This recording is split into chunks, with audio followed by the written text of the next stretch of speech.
मनसरमधील मध्यवर्ती ठिकाणी असणारी ही उभी बाजारपेठ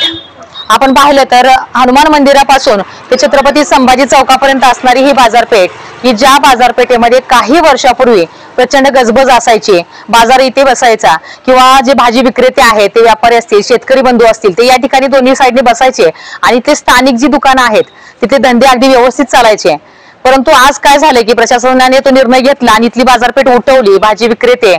यांना घोडेगाव रोडला बसवलेला आहे, छत्रपती शिवाजी चौकातून ते अगदी तपनेश्वर स्मशानभूमीपर्यंत हे विक्रेते आता भाजी विक्री करता बसतात आणि त्यामुळे परिणाम असा झालाय की एक तर तिकडचा प्रश्न वाढलेला आहे, तिकडे प्रचंड प्रमाणात ट्रॅफिक वाढलेला आहे, तिथल्या येणाऱ्या लोकांना तिथला प्रचंड त्रास होतोय आणि एक दुसरा परिणाम प्रचंड झालेला आहे। आपण या सगळ्या व्यापाऱ्यांची मनोगत आता ऐकली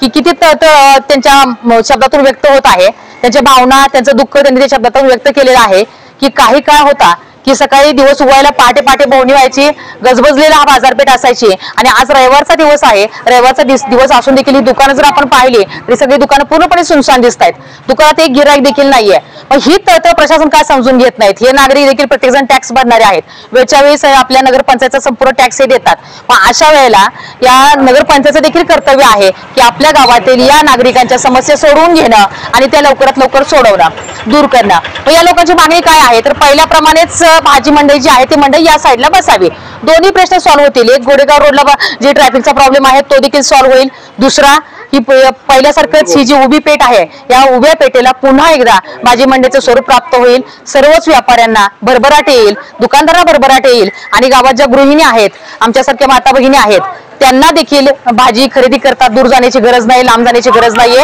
इथल्या इथं जवळच्या जवळ या ठिकाणी भाजी त्यांना उपलब्ध होईल। आणि या सर्वांच्या व्यापाऱ्यांच्या वतीने एक प्रतिनिधी म्हणून मी या ठिकाणी उभी आहे। मी जर ही मागणी प्रशासनाने मान्य नाही केली, आज मीडियाच्या समोर आम्ही मनोगत व्यक्त करतोय की मागणी जर नाही मान्य केली तर आम्हाला ठाण मांडून नगरपंचायत मध्ये बसावं लागेल आणि तेव्हा कुठे प्रशासन दखल घेईल असं वाटतंय। तर मी पुन्हा एकदा आपल्या माध्यमातून प्रशासनाला, नगरपंचायतच्या सीओ साहेबांना या ठिकाणी विनंती करते की आतापर्यंत बरीचशी निवेदनं दिलेली आहेत, तुम्ही प्रत्येक वेळी आश्वासन दिलेलं आहे, तर कृपया किमान या बातमीचा आपण गांभीर्याने विचार करावा, या लोकांची तळतळ समजून घ्यावी आणि लवकरात लवकर तुम्ही निर्णय घ्यावा, नाहीतर या संबंधित लोकांनी एक